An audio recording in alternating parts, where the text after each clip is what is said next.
New at 7 o'clock, 10 News discovered this controversial Confederate monument in San Diego has been damaged. As ABC 10 News reporter Michael Chen explains, there were already calls to remove the monument entirely from a public cemetery.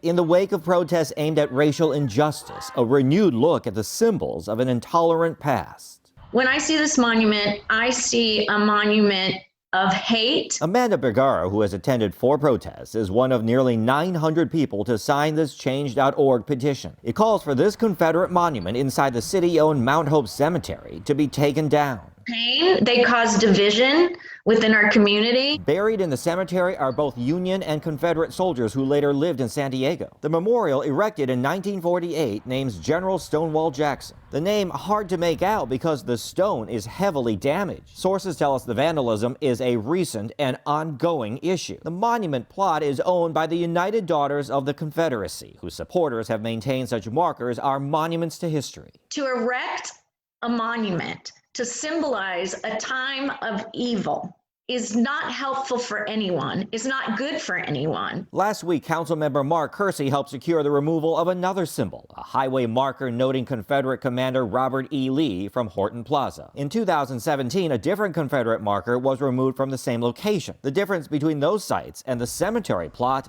the plot is privately owned and the city has maintained its hands are tied. For Bergara, the monument's presence is not acceptable. They should have never allowed it, and now it should be taken down. It's time. Michael Chen, ABC 10 News. A spokesperson for the local NAACP told 10 News such statues glorify white supremacy, don't belong in a place of peace, and should be removed. Next week, the San Diego City Council